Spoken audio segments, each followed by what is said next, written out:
दोस्तों, आप सभी का एम.के. शाहू क्लास में स्वागत है। आज ये घटना चक्र का जो है लेक्चर नंबर 3 है, जो कि ऑनलाइनर बेस्ड है। और ये सारे क्वेश्चन जो है आपके पीवाईक्यू क्वेश्चन है, जो कि ऑनलाइनर के रूप में इसमें समाहित है। इसमें हम लोग देखेंगे उद्देशिका के बारे में और राष्ट्रीय प्रतीक, शासन प्रणाली। इससे रिलेटेड जो भी इंडियन पॉलिटी में ऑनलाइनर जो मोस्ट ऑनलाइनर क्वेश्चन है, उन्हें हम लोग देखेंगे, और जो कि अपकमिंग सभी एग्जामों के लिए बहुत ही महत्वपूर्ण है। तो इसमें देखते हैं कि कह रहा है, पहला पॉइंट है कि हम भारत के लोग, उद्देशिका में पहला चीज़ यही है कि हम भारत के लोग भारत को एक संपूर्ण प्रभुत्व संपन्न समाजवादी पंथ निरपेक्ष लोकतंत्रात्मक गणराज्य बनाने के लिए तथा उसके समस्त नागरिकों को सामाजिक, आर्थिक और राजनीतिक न्याय, विचार, अभिव्यक्ति, विश्वास, धर्म और उपासना की स्वतंत्रता, प्रतिष्ठा और अवसर की जो है क्षमता प्राप्त कराने के लिए तथा उन सब में व्यक्ति की गरिमा और राष्ट्र की एकता और अखंडता सुनिश्चित करने वाली बंधुता बढ़ाने के लिए दृढ़ संकल्प होकर अपनी इस संविधान सभा में आज को इतदर द्वारा इस संविधान को अंगीकृत, अधिनियमित और आत्मार्पित करते हैं। तो ये कब की बात है, कब इसको जो है अंगीकृत किया गया था? तो ये दोस्तों किया गया था, यहाँ पे इसको फिल किया जाएगा 26 नवंबर 1949 को। क्वेश्चन पूछा गया है, कई बार ये क्वेश्चन बना हुआ है, तो ध्यान रखिएगा। नेक्स्ट पॉइंट कह रहा है कि भारतीय गणतंत्र की 26 जनवरी 1950 को सही संवैधानिक वस्तु स्थिति जब संविधान लागू किया गया था, तो संपूर्ण प्रभुत्व संपन्न लोकतंत्रात्मक गणराज्य था। नेक्स्ट पॉइंट कह रहा है कि संविधान में हमारे राष्ट्र का जो उल्लेख किया गया है वो किस नाम से किया गया है? तो संविधान में हमारे राष्ट्र का जो उल्लेख किया गया है वह भारत तथा इंडिया नाम से किया गया है। और ये सारे पॉइंट दोस्तों पूछे गए हैं, बस ये है कि क्वेश्चन जो का त्यों है और उसका आंसर में सिर्फ जो सही है उसी को शामिल किया गया है, इसलिए ये वन लाइनर बेस्ड है। भारतीय संविधान की प्रस्तावना के संबंध में शब्दों का जो सही क्रम है वो है सार्वभौमिक, फिर समाजवादी, फिर पंथनिरपेक्ष, फिर प्रजातांत्रिक। और नेक्स्ट पॉइंट कह रहा है कि 42वां संविधान संशोधन जो हुआ उसमें प्रस्तावना में जोड़े गए जो शब्द हैं, तो 42वां संविधान संशोधन के द्वारा समाजवाद तथा पंथ निरपेक्षता को जोड़ा गया। ये भी ध्यान रखिएगा, कई बार क्वेश्चन बना है कि 42वां संविधान संशोधन के तहत क्या जोड़ा गया? समाजवाद और पंथ निरपेक्षता शब्द को जोड़ा गया। अगला पॉइंट कह रहा है कि भारत को धर्मनिरपेक्ष राज्य जो वर्णित करता है वो क्या करता है? तो संविधान की दोस्तों प्रस्तावना ये भारत को धर्मनिरपेक्ष राज्य वर्णित करता है। नेक्स्ट पॉइंट कह रहा है कि वह शब्द जो 1975 में भारतीय संविधान की प्रस्तावना में शामिल नहीं था, तो वो शब्द क्या था? ये था अखंडता। अखंडता 1975 में भारतीय संविधान की प्रस्तावना में शामिल नहीं था। अगला पॉइंट कह रहा है कि भारतीय संविधान की प्रस्तावना में भारत को जो घोषित किया गया है, क्या घोषित किया गया है? तो भारतीय संविधान की प्रस्तावना में भारत को एक सार्वभौम, समाजवादी, धर्मनिरपेक्ष, प्रजातांत्रिक गणतंत्र घोषित किया गया है।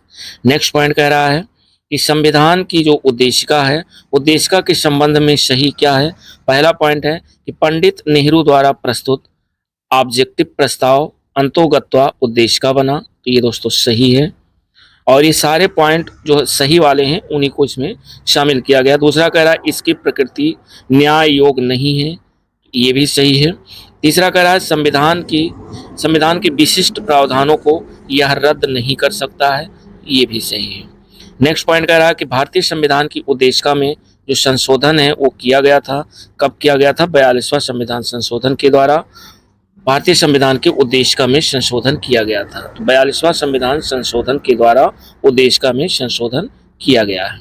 और नेक्स्ट पॉइंट कह रहा है कि वह शब्द जो 26 नवंबर 1949 को अंगीकृत भारतीय संविधान प्रस्तावना में शामिल नहीं थे। कौन कौन चीज शामिल नहीं थे? 26 नवंबर 1949 को जब अंगीकार किया गया था उस समय समाजवादी, पंथ निरपेक्ष एवं अखंडता, चूंकि ये 1949 में शामिल नहीं थे, ये 42वां संविधान जब संशोधन हुआ उसके तहत इन शब्दों को जोड़ा गया है। क्या क्या जोड़ा गया है? समाजवादी, पंथ निरपेक्ष तथा अखंडता। नेक्स्ट पॉइंट कह रहा है कि भारत के संविधान के आमुख का जो लक्ष्य है उसके सभी नागरिकों के लिए सुनिश्चित करता है।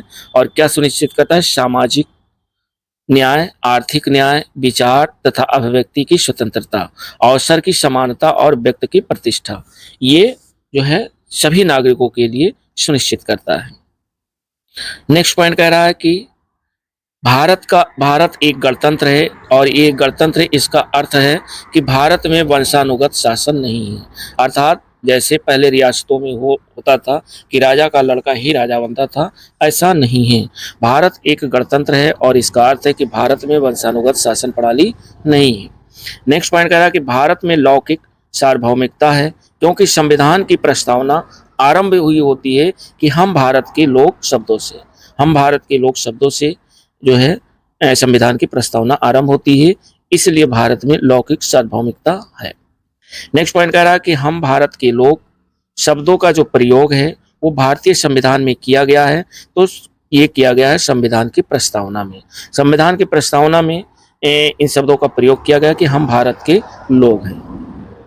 नेक्स्ट पॉइंट कह रहा है कि सभी व्यक्ति पूर्णता और समान रूप से मानव हैं, सभी व्यक्ति पूर्णता और समान रूप से मानव हैं, यह सिद्धांत जाना जाता है, तो ये सिद्धांत सार्वभौमिकता के अंतर्गत जाना जाता है। अगला पॉइंट कह रहा है कि भारत के संदर्भ में धर्मनिरपेक्ष शब्द का जो सही भाव व्यक्त करता है वो क्या करता है?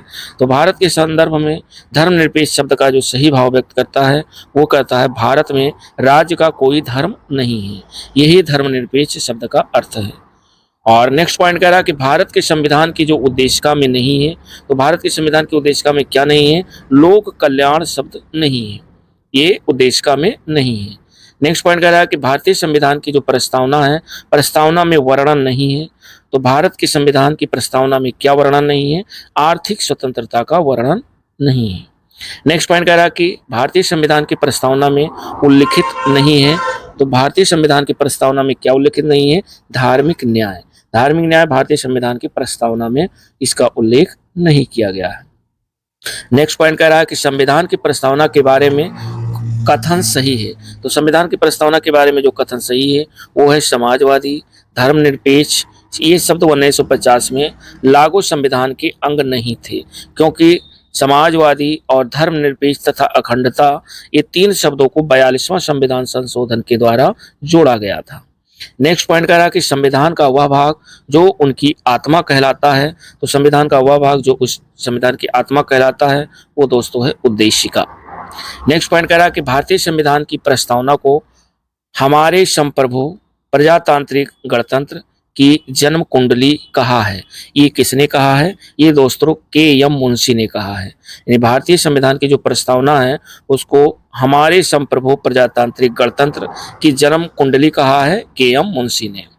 और नेक्स्ट पॉइंट कह रहा है कि संविधान को एक पवित्र दस्तावेज कहा है, तो संविधान को एक पवित्र दस्तावेज कहा है, ये भीमराव अंबेडकर ने कहा है। दोस्तों सारे पॉइंट किसी ना किसी एग्जाम में पूछे गए हैं और ये पॉइंट वाइज है, इसलिए जो है ऑब्जेक्टिव नहीं है। अगर ये आप ऑनलाइनर कवर कर ले रहे हैं तो आपके ऑब्जेक्टिव जो क्वेश्चन है वो पूर्ण रूप से तैयार हो जाएंगे, और उसके बाद जब ऑब्जेक्टिव क्वेश्चन इसके होंगे तो कोई प्रॉब्लम नहीं होगी। नेक्स्ट पॉइंट कह रहा है कि उच्चतम न्यायालय ने धारणा प्रस्तुत की कि उद्देश्य का संविधान का भाग है। ये धारणा प्रस्तुत की थी बम्बई बनाम यूनियन जो है ऑफ इंडिया वाद में। बम्बई बनाम यूनियन ऑफ इंडिया वाद में उच्चतम न्यायालय ने यह धारणा प्रस्तुत की कि उद्देश्य का संविधान का भाग है। और आगे हम लोग देखते हैं नेक्स्ट पॉइंट है। नेक्स्ट पॉइंट कह रहा है कि संविधान की जो प्रस्तावना है के बारे में कथन सही है, चूंकि समाजवादी धर्मनिरपेक्ष शब्द ये 1950 में लागू किए गए थे, ये इसके अंग नहीं थे, चूंकि समाजवादी धर्मनिरपेक्ष जो शब्द हैं ये 42वां संविधान संशोधन के द्वारा जोड़ा गया था। और आगे कह रहा है कि संविधान को एक पवित्र दस्तावेज कहा था किसने? ये कहा था भीमराव अंबेडकर ने। नेक्स्ट पॉइंट कह रहा है कि उच्चतम न्यायालय ने धारणा प्रस्तुत की कि उद्देश्य का संविधान का भाग है, तो यह है बम्बई बनाम यूनियन बैंक ऑफ इंडिया वाद में कहा था। और अगला पॉइंट है कह रहा है सर्वोच्च न्यायालय ने प्रस्तावना को भारतीय संविधान की मौलिक संरचना का भाग स्वीकार किया था, तो ये सर्वोच्च न्यायालय ने प्रस्तावना को जो भारतीय संविधान की मौलिक संरचना का भाग स्वीकार किया था, ये किया था केशवानंद भारती विवाद में। केशवानंद भारती विवाद बहुत ही इंपॉर्टेंट है दोस्तों, कई बार इस पे क्वेश्चन बना हुआ है, तो ये ध्यान रखिएगा। नेक्स्ट पॉइंट कह रहा है कि भारत के संविधान के उद्देश्यों में एक के रूप में आर्थिक न्याय का जो उपबंध किया गया है वो किया गया है उद्देशिका और राज्य के नीति निर्देशक तत्व में। उद्देशिका और राज्य के नीति निर्देशक तत्व में आर्थिक न्याय का उपबंध किया गया है।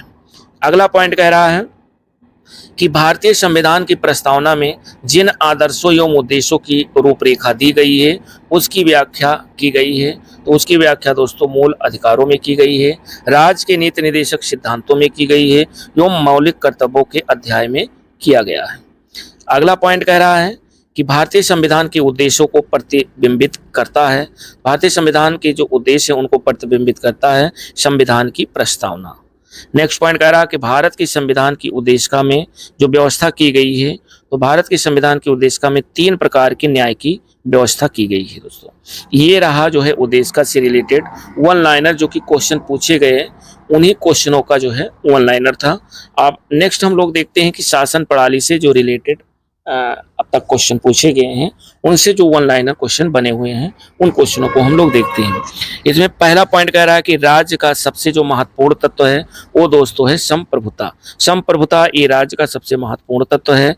नेक्स्ट पॉइंट कह रहा है कि भारतीय संविधान में जिस प्रकार की शासन प्रणाली की व्यवस्था की गई है और वो है संसदात्मक। तो संसदात्मक जो है ये भारतीय संविधान में संसदात्मक शासन प्रणाली की व्यवस्था की गई है। नेक्स्ट पॉइंट कह रहा है कि भारतीय संविधान की जो विशेषता है, तो भारतीय संविधान की जो विशेषता है वो है संसदात्मक सरकार, संसदात्मक जो है संघात्मक सरकार तथा स्वतंत्र न्यायपालिका। ये 3 तरीके की जो है व्यवस्था भारतीय संविधान की विशेषता है। आगे कह रहा है भारत में संसदीय प्रणाली की जो सरकार है, क्योंकि जो भारत में संसदीय शासन की जो प्रणाली भारत में संसदीय प्रणाली की जो सरकार है, पूछ रहा है क्यों, तो क्योंकि मंत्रिपरिषद लोकसभा के प्रति उत्तरदायी होती है। मंत्रिपरिषद जो होती है वो लोकसभा के प्रति उत्तरदायी होती है, इसलिए भारत में संसदीय प्रणाली की सरकार है। नेक्स्ट पॉइंट कह रहा है कि भारत के संदर्भ में संसदीय शासन प्रणाली में निम्न सिद्धांत संस्थागत रूप में निहित हैं। कौन कौन? पहला है मंत्रिमंडल के जो सदस्य होते हैं वो संसद के सदस्य होते हैं। दूसरा है जब तक मंत्रियों को संसद यानी लोकसभा का विश्वास प्राप्त रहता है तब तक ही वह अपने पद पर बने रहते हैं। तो ये दोनों ही पॉइंट इसमें जो है अंतर्निहित हैं। तीसरा अगला पॉइंट कह रहा है कि संसदात्मक शासन जो व्यवस्था में विधायिका का कार्यपालिका पर नियंत्रण होता है, यानी जो विधायिका होती है विधायिका का कार्यपालिका पर पूर्ण नियंत्रण होता है संसदात्मक शासन व्यवस्था में। नेक्स्ट पॉइंट कह रहा है कि राष्ट्रपति पद्धति में समस्त कार्यपालिका की जो शक्तियां होती हैं वो निहित होती हैं। तो राष्ट्रपति पद्धति में समस्त जो कार्यपालिका की जो शक्तियां होती हैं वो दोस्तों राष्ट्रपति में निहित होती हैं। नेक्स्ट पॉइंट हम लोग देखते हैं। अगला पॉइंट कह रहा है कि भारत में राजनीतिक व्यवस्था के जो मूलभूत लक्षण हैं वो क्या हैं। तो भारत में राजनीतिक व्यवस्था के जो मूलभूत लक्षण हैं, पहला है कि यह एक लोकतांत्रिक गणतंत्र है। दूसरा है कि इसमें संसदात्मक रूप की जो सरकार है, संसदात्मक रूप की सरकार है। तीसरी व्यवस्था की सर्वोच्च जो सत्ता है वो भारत की जनता में निहित है। ये दोस्तों तीनों पॉइंट बहुत ही महत्वपूर्ण हैं। ये भारत में राजनीतिक व्यवस्था के मूलभूत लक्षण हैं। नेक्स्ट पॉइंट हम लोग देखते हैं, कह रहा है सही कथन। सही कथन में देखना है कि भारत एक लोकतांत्रिक राज्य व्यवस्था है, सही है। भारत एक संप्रभुता संपन्न राज्य है, ये भी सही है। और भारत में लोकतांत्रिक समाज है। चौथा पॉइंट है भारत एक कल्याणकारी राज्य है। ये दोस्तों जितने पॉइंट सही हैं उसी पे बेस्ड जो है ये वन लाइनर है। और नेक्स्ट पॉइंट कह रहा है कि भारतीय राजतंत्र की जो विशेषता है वो क्या है। तो भारतीय राजतंत्र की विशेषता है कि एक संविधान संगत सरकार हो, दूसरा है लोकतांत्रिक सरकार हो और तीसरा विधि का शासन हो। और अगला पॉइंट कह रहा है कि कल्याणकारी राज्य यानी वेलफेयर स्टेट का उद्देश्य क्या है। तो कल्याणकारी राज्य का जो उद्देश्य है वो अधिकतम संख्या का अधिकतम कल्याण सुनिश्चित करना। अधिकतम संख्या का अधिकतम कल्याण सुनिश्चित करना एक कल्याणकारी राज्य की संकल्पना कह लीजिए या उद्देश्य कह लीजिए। नेक्स्ट पॉइंट कह रहा है कि भारतीय संविधान का जो दर्शन है वो दोस्तों कल्याणकारी राज्य, समाजवादी राज्य और राजनीतिक जो है समानता पर आधारित है। भारतीय संविधान का जो दर्शन है वो कल्याणकारी राज्य, समाजवादी राज्य और राजनीतिक समानता पर आधारित है। नेक्स्ट पॉइंट कह रहा है कि भारत में जो राजनीतिक सत्ता है, राजनीतिक सत्ता का जो प्रमुख स्रोत है वो क्या है। तो भारत में राजनीतिक सत्ता का प्रमुख स्रोत जनता है। जनता जिसको चाहे तो अर्श पर रख सकती है और जिसको चाहे फर्श पर कर सकती है।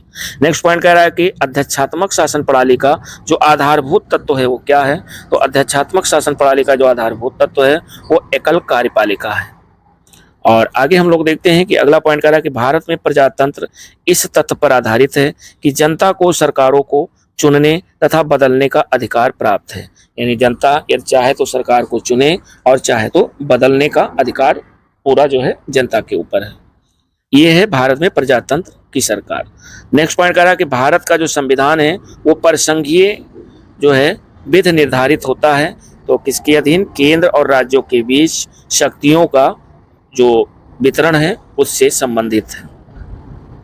और अगला पॉइंट हम लोग देखते हैं कि भारतीय जो संविधान है वो दोस्तों अंशतः कठोर है और अंशतः लचीला है। ना ही कठोर है ना ही लचीला है, यानी अंशतः कठोर है और अंशतः लचीला है। ये भी क्वेश्चन कई बार पूछा गया है। नेक्स्ट पॉइंट कह रहा है कि भारत की संसदीय शासन प्रणाली एवं ब्रिटेन की जो संसदीय शासन प्रणाली है उसमें मेन अंतर क्या है? तो उसमें मेन अंतर है न्यायिक जो है समीक्षा का।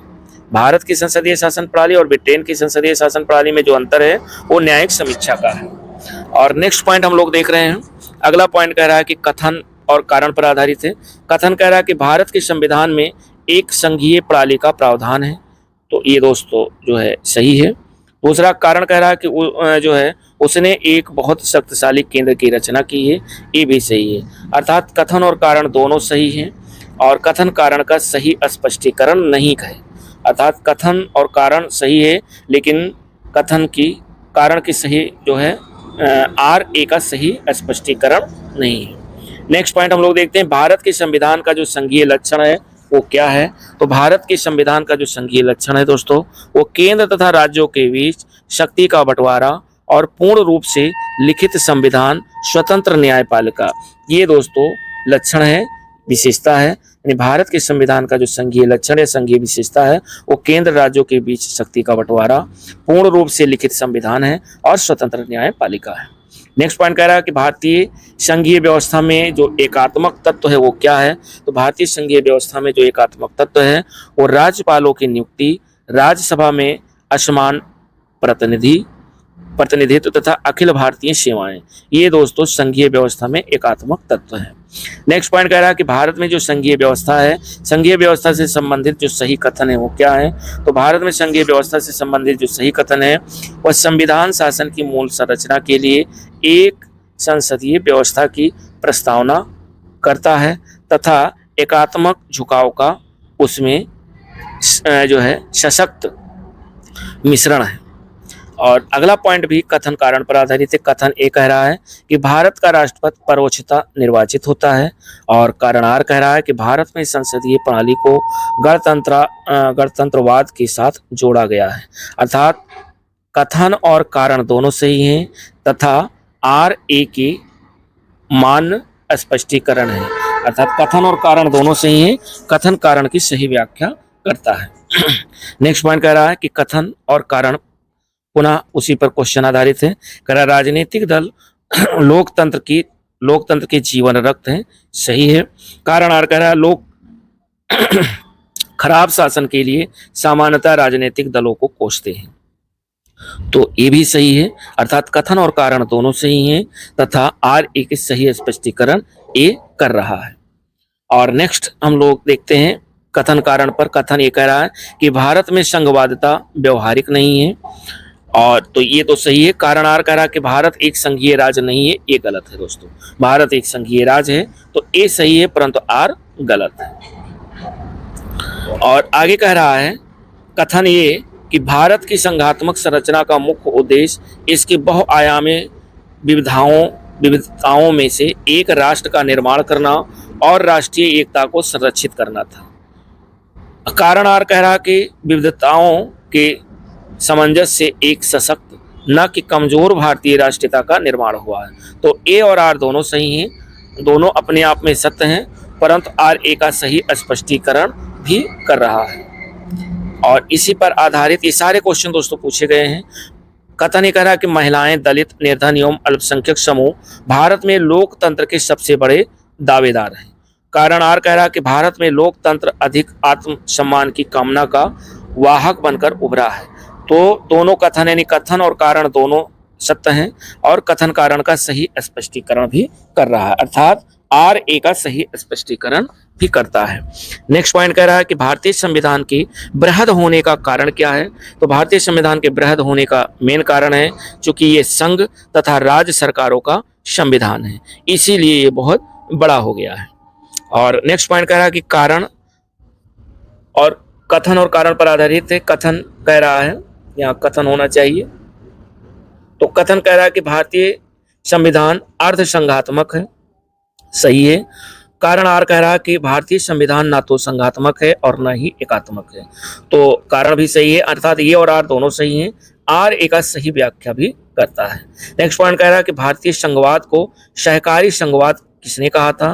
तो भारतीय संघवाद को सहकारी संघवाद कहा था पी ऑस्टिन ने कहा था। नेक्स्ट पॉइंट कह रहा है कि भारत अर्धसंघात्मक राज्य है। भारत अर्धसंघात्मक राज्य है, ये किसने कहा था। ये कहा था केसी व्हीलर ने कहा था कि भारत अर्धसंघात्मक राज्य है। और नेक्स्ट पॉइंट कह रहा है कि भारतीय संविधान अधिक कठोर तथा अधिक लचीले के मध्य एक अच्छा संतुलन स्थापित करता है।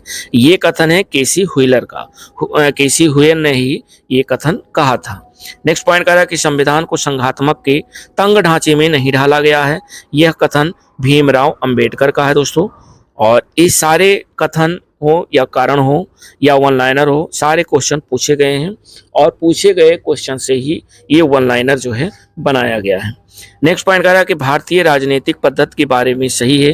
तो भारतीय राजनीतिक पद्धति के बारे में क्या सही है, इसमें ये सही है कि धर्मनिरपेक्ष राज्य, संसदीय पद्धति की सरकार और संघीय नीति। नेक्स्ट पॉइंट कह रहा है गणतंत्रीय अवधारणा से जो संबंधित है। तो ये क्या संबंधित है, गणतंत्रीय अवधारणा से संबंधित है दोस्तों। एक राज्य जिसमें जनता सर्वोच्च हो, सर्वोच्च शक्ति निर्वाचित प्रधान में निहित हो और एक ऐसी सरकार जो जनता द्वारा निर्वाचित प्रतिनिधियों की हो।